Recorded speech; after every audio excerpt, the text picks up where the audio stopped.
Welcome to this episode of the GymInformer podcast. I'm Chris Gilbert, your host for this episode. And today our guest is Ernest Wilmore, the owner of the Lift Factory, the best kept secret in Las Vegas, Nevada.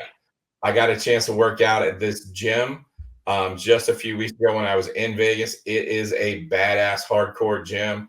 I'm super excited to talk to Ernest about it. But before we get started, let me take a pause. I'll show you the photos I took when I was at the gym, and then we'll get into talking about the gym.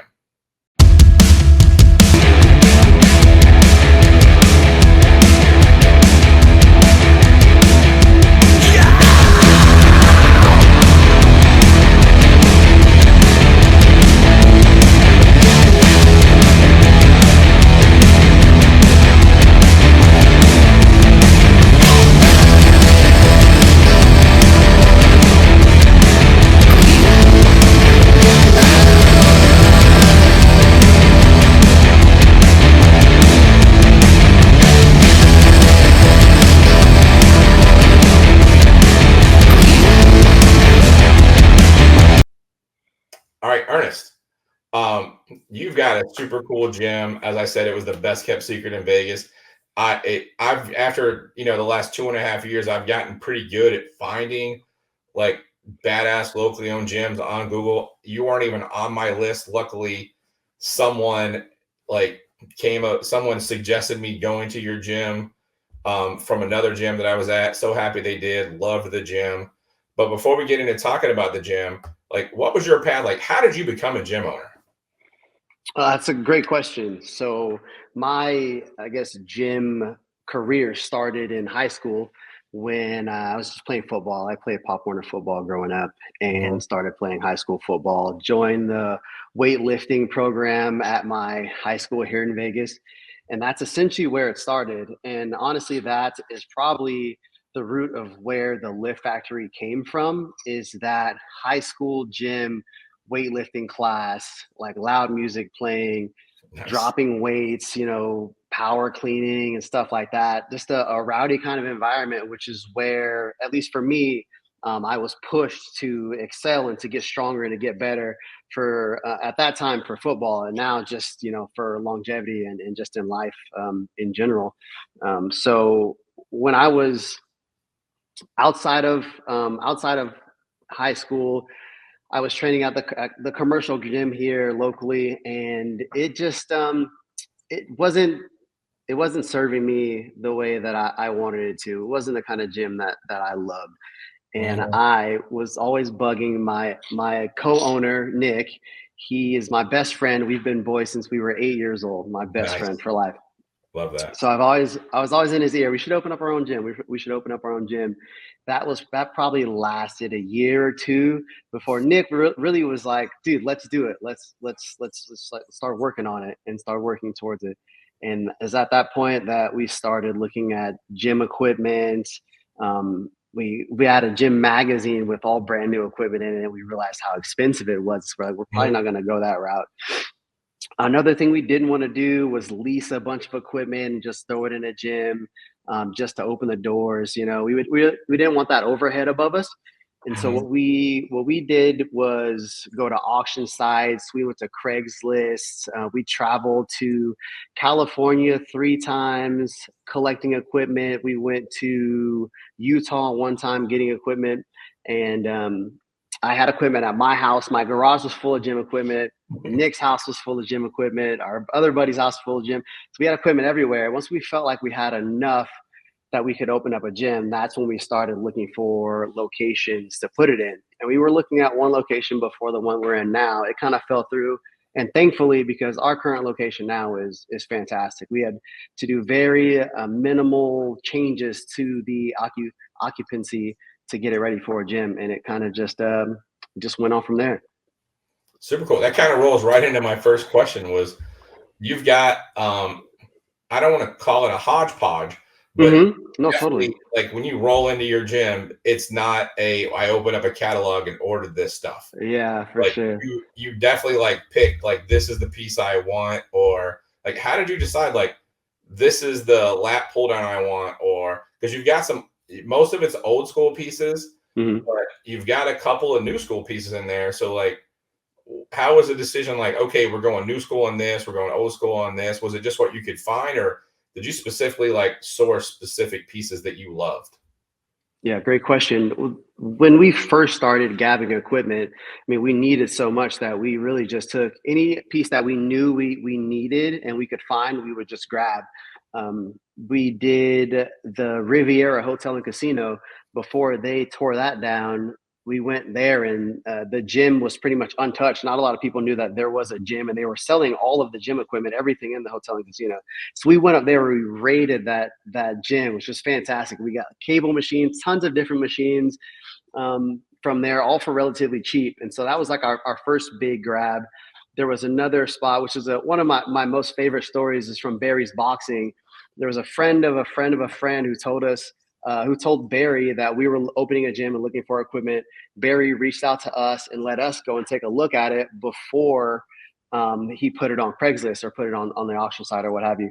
And we went there and got, I think it was 19 pieces of equipment, all really good stuff.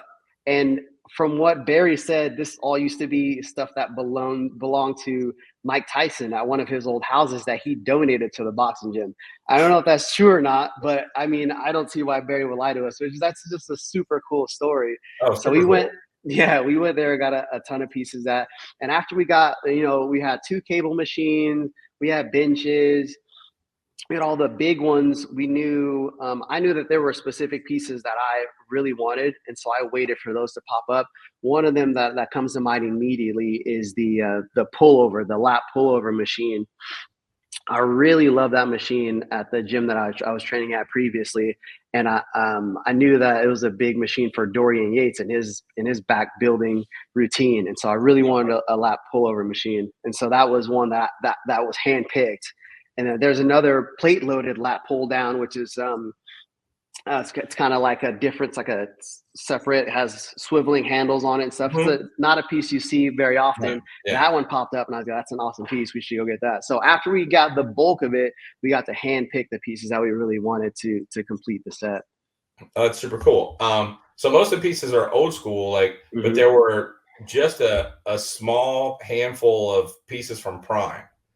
Mm-hmm. Was there a reason that when you went new school, you were like, we're going to go Prime? I love the ergonomics of Prime equipment, and they have the adjustable weight stacks where you can put it where you want most of the weight in the front, middle, or end of the movement. Which I love that idea. So you can change it up.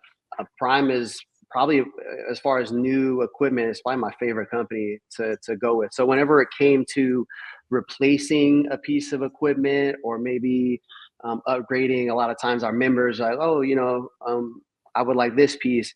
The Prime Extreme row that we have, I actually, which is another cool story. I was in Montana visiting Rob and Dana Lynn Bailey, and I was training at their warehouse gym, and they had the Prime Extreme row. And I tried it out on one of my back days when I was there and was like, we need to get this. And so went back to Vegas and then ordered it immediately. So we have a connection at Prime, and they've always treated us really well. And I love all of their equipment. I love their handles, their ergonomic Yeah. handles, the rotate handles. Yeah, huge fans of Prime. Yeah. Yeah. And I've always said that if the gym I train at every day had one brand of equipment, I'd want it to be Prime. Mm-hmm. Now, when I go to gyms, my Atlantis is my favorite equipment to use, just because it takes. I feel like Prime, you got to dial it in. Uh-huh. It's not like I got a day pass and I want to go use a bunch of Prime equipment. Yeah, yeah, Atlantis is very much like my favorite. I got a day pass. I want to go in here and destroy something. for But sure. Prime is my favorite. Like if I was going to use it every day and really get it dialed in, Prime is like Mm-hmm. top notch. Yeah. But yeah, you got some super cool stuff. But I think what I was most impressed with in your gym was the atmosphere. Like, I mean, Vegas is a bodybuilding town, and it is a bodybuilding gym, and it's like it's got that grit that you love Yeah, to see in a hardcore gym. It's not, I for mean, it's sure. not, for anyone listening, it's not dirty. This is not a dirty gym, Mm-hmm. but it's got grit. Yeah. And it's got that, like, you walk in, you're like, yep, I'm gonna F some shit up today. Exactly. You know? That's exactly what And we were going for. so like that was my question, was like, is that what you were going for? And like, how did you guys decide that this is the atmosphere we want? Well, we knew we wanted it to be that old school hardcore gym. I went and trained at Metroflex in Long Beach, and it has a very similar vibe. Murals on the wall, kind of helter skelter equipment and plates and stuff. That's all. That's the gym that I feel home, like I'm at home in those Mhm. kinds of gyms. And anytime, just like you, when I travel somewhere, I look for those kinds of gyms. I'd rather not have to train at a commercial gym or a big name, big brand gym. Oh, I would 100. rather go to the smaller gyms. So that's kind of it. Just I, honestly, I don't know. We kind of went with like a darker color scheme, like the Lift Factory with like the warehouse logo and kind Mhm. of the logo breaking through the wall and kind of our music selection and stuff. It just all of with that kind of old school equipment as well. It's got, like you said, it's not dirty, but it's got like this rugged vibe to it Yeah, that we really wanted to bring, you know? yeah, it's like Um, gritty.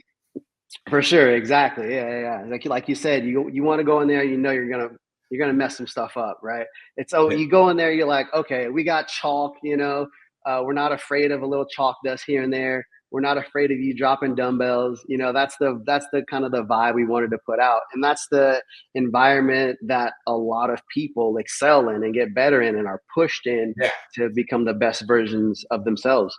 yeah, it's not a gym you're afraid to, like, grunt or make some noise or, Exactly, exactly. I remember I was doing bent over rows, barbell bent over rows at the commercial gym that I was training at before, and I was done with my set. I was taxed. I dropped the barbell, and I next thing you know, there's a manager coming over. Can you please not do that? And I'm like, that's so. That's so. How are you supposed to push yourself to failure? You know, so I can't hold this barbell anymore. And then like, oh, I got to make sure I set it down really nice and soft. It just, I don't know. It's not my mhm, style. that you wanna, Yeah, like, put it down on a cloud. yeah, right. I'm just glad that we were able to execute and bring that idea to life as far as the environment goes. Oh, yeah, and you definitely did, and the murals were super cool.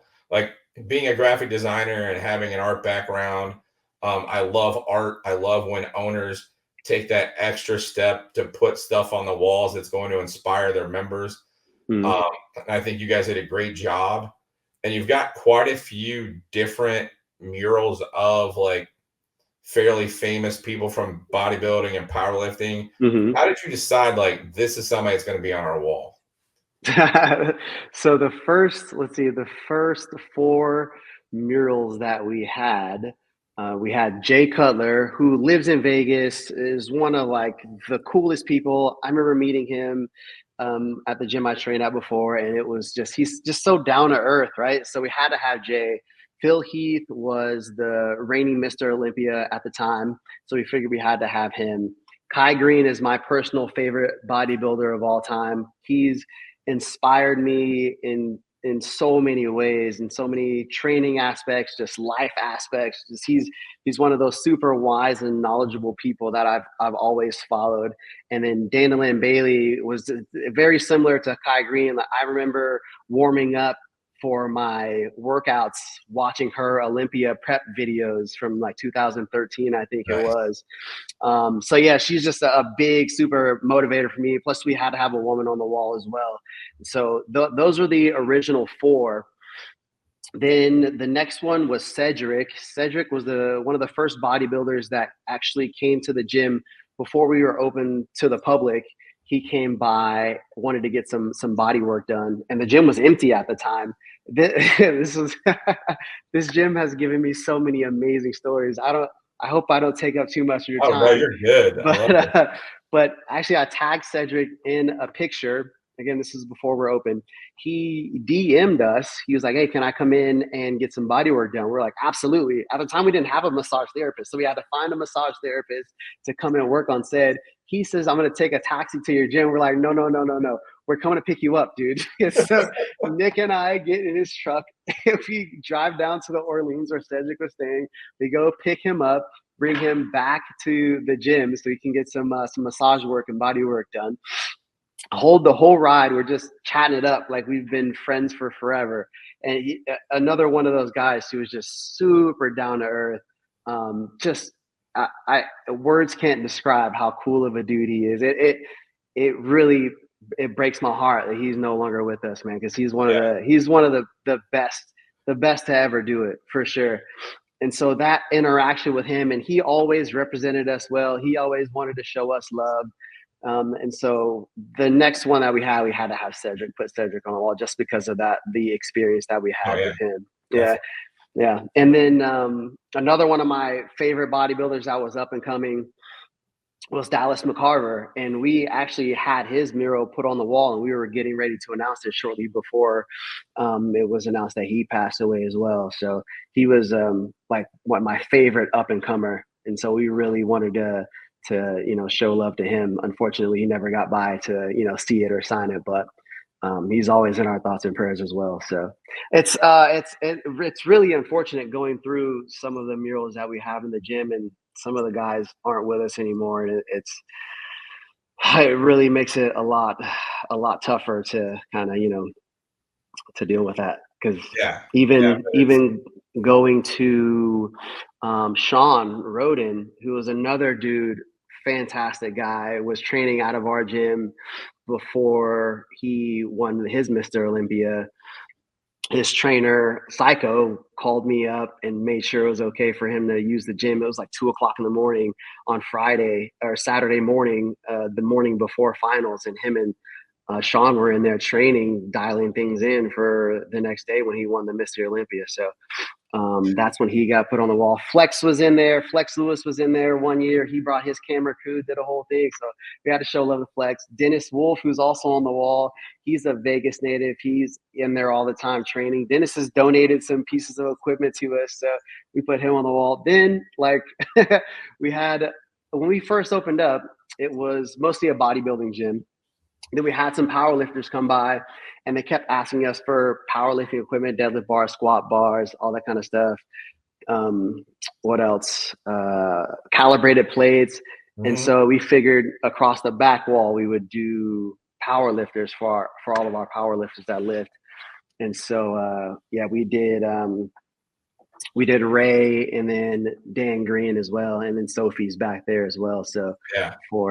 and then I didn't realize we had so many, honestly. And then, okay, so last story, we ended up taking over the occupancy next to us, breaking a hole in the wall, and then making our leg room, which I'm sure you'll eventually show. When we made the leg room, like, there's nobody better than Tom Platz when it comes to legs, in my opinion. I'm a huge old school bodybuilding guy as well.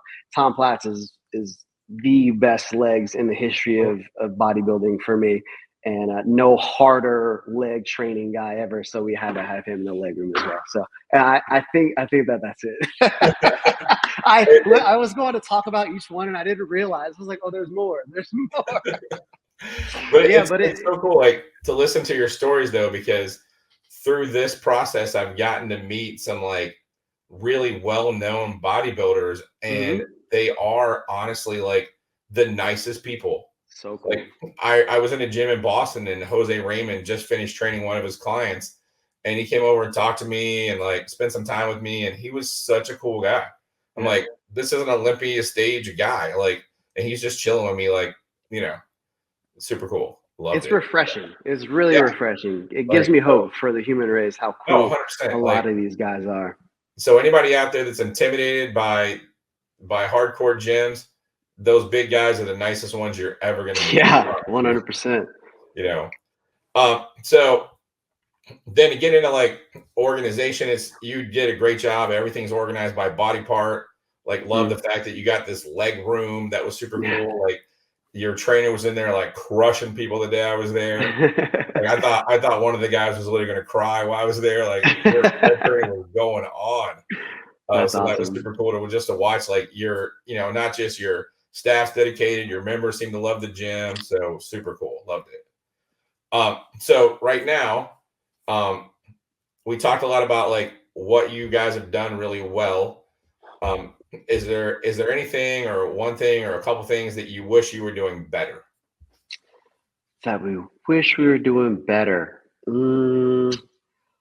For me, I would like, the first thing I think of is just size. I wish the gym was bigger for Hmm. sure. If we could, if we could take over the next occupancy next to ours and make a back room, like that would be in my, because legs is my favorite thing to train. So you have to have the leg room. Back is my next favorite. So if we could expand and make a back room, that would be awesome. Yeah, other than that, I don't really know. Just the size of the gym is Yeah. probably the biggest thing for me. Just And so people all, know, like how big is the gym right now? if I'm not mistaken, it's like 6,500 square feet, something like that. Yeah. Well, it's not tiny, but it's It's not, not snow, it's not tiny, but it's but not it's huge. not It's not, massive not a either. big gym Yeah. either. Mhm. Yeah, I always, to me, like 12 to 18,000 Uh-huh. is like the perfect size for a gym Yeah. because you can fit everything you'd want to fit in that Mhm. space and still hold an atmosphere. Yeah, for sure. Like I've been to 25, 30,000 square foot gyms, Mhm. 40,000 square foot gyms, and it's really hard to hold the atmosphere. They Mhm. just lose that intimate feel and that, For sure. they're amazing gyms still. I mean, they got every piece of equipment you could want, Yeah. but it just doesn't have the same atmosphere that you can have in like a 15,000 square foot gym or, like the atmosphere you have in your 7,000 square feet. Mhm. You walk in, it's badass. It's just, if you had a little bit more space and could hold that atmosphere, it'd be super badass. For sure. Yeah, absolutely. That's not even something I really considered, but it's very true. When you get to these mega gyms, that does the size of the gym does hinder the atmosphere for sure. hmm Yeah, it's crazy how it's almost true. It's like they're right around that 20 to 25,000 square foot line is when Mhm. it starts to like fade. Gotcha. Yeah. So up to 18, I've been to a lot of gyms are really good at holding atmosphere up to about 18,000 square feet. After that, it's so hard. Noted. Um, Well, I'm what gonna makes I'm you gonna see what we can do to push that. But so you already kind of talked about my next question was like, what's next for the Lift Factory? And you talked about making the location bigger. Mhm. Um, do you and Nick have any thoughts on there ever being a second location for the gym, or are you So that guys good was with the one you got? that was always something. As soon as we found out that the gym was going to survive and be successful, we were throwing around the idea of maybe opening another location in a different part of town. But the gym is our project of passion. We are both career firefighters. I'm an engineer. He's a fire captain. He has two kids now, and so our lives are really busy. So we're like, we'll just stick with the one for now, and then we'll see what happens in the future. A second one isn't completely off the table. It's something that could happen in the future for sure. But things, I feel like I've been saying this for forever, but things would just have to settle down a little bit so we could take on that extra project as well. So it's definitely not off the table though. Yeah, no, and if you could, Vegas is such a big town now. Like, Hmm.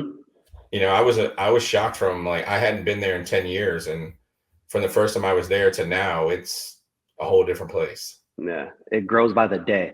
That's It's what I was crazy. being told. And it's Yeah. awesome that you're actually a Vegas native, not one of those Southern California transplants. Oh Not that yeah, we don't no, love Southern California, yeah, no. but Southern California is cool. Now I'm born and raised in Vegas. Yeah. so, yeah, that's awesome. So you guys have obviously done a great job. One of the things we like to finish up with is there any, having run your gym for several years now and doing such a good job, and is there anything that or any piece of advice or a couple pieces of advice that you would give to someone who's thinking about opening a gym like yours?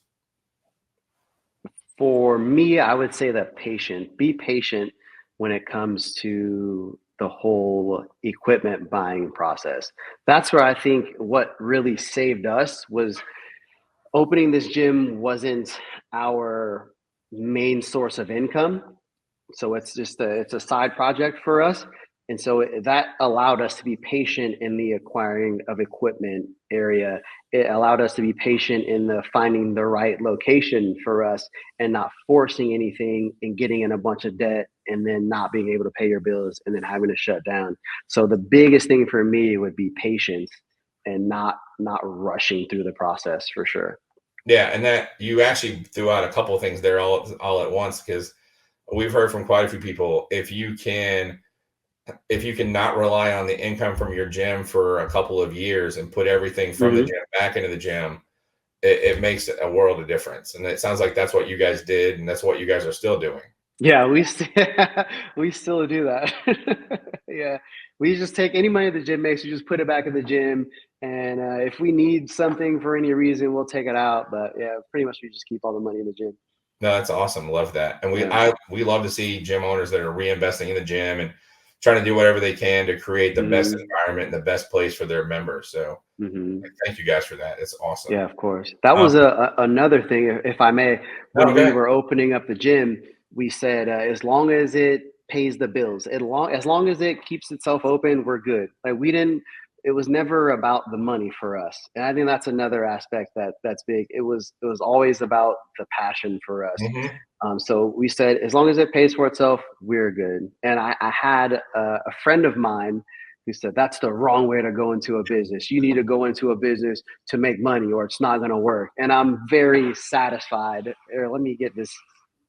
I'm very satisfied to say that, it worked out for us with that mindset. So, Oh, 100%. I've become a big Andy Frizzell. I don't know if you know who he uh is. huh, totally. I've become a big student of his teachings and talks, and he talks so much about passion and Hmm. let the passion drive your business. The money will happen. If you go after the Totally. money, you're fighting a losing battle. Exactly. That's So, great advice. yeah, that's awesome. So thank you for coming on. Is there anything else that you'd like to tell anyone about the Lift Factory? Um, where it is, how to find it, anything like that? We'll put a link to the gym website down in the description. So if there's anything else you'd like to tell people, Oh yeah, no. Yeah, if you're ever in Vegas, man, come check us out. We are northwest corner of Cheyenne and Rainbows, just off the US 95 North. Day pass is $20, week passes are 40. I'm pretty sure you're going to share that information as well. But we love having visitors come through. Vegas is a very popular town to come and visit, so we have a lot of visitors, a lot of guests come through. So yeah, if you're ever in Vegas, let us know. We'd love to have you guys. yeah, and definitely if you're looking for a hardcore gym in Vegas, the Lift Factory is the most hardcore gym that I went to in Vegas. That means And so actually, much to us. you guys are incredibly affordable. Like We Vegas is try to not be. a cheap town. You guys are very affordable for, especially for Vegas. We try to be. Yeah. We don't, like I said, we don't do it for the money. We like that family vibe. We like to make people feel welcome. We're not trying to dig our hands deep into people's pockets. Like I said, we want to make enough money to keep us open, and and go from there. So um, it's not the best way to be, I guess, if you're trying to be rich, but it's the honest way for us. So No, it's awesome. Yeah, yeah, and it's the best way to create a gym that will last. Like because for sure. your equipment might get somebody in the gym. It's your atmosphere and your culture that's going to keep them there. 100%. So thank you for coming on. I appreciate it. It was great talking to you again. It's an amazing gym, and we look forward to seeing what's the future holds for the Lift Factory. Thank you very much. Thank you for having me. I Oh, surely definitely. Thank appreciate it. you. It was great. If you enjoyed this podcast, please hit the like button and subscribe to our channel for more great content.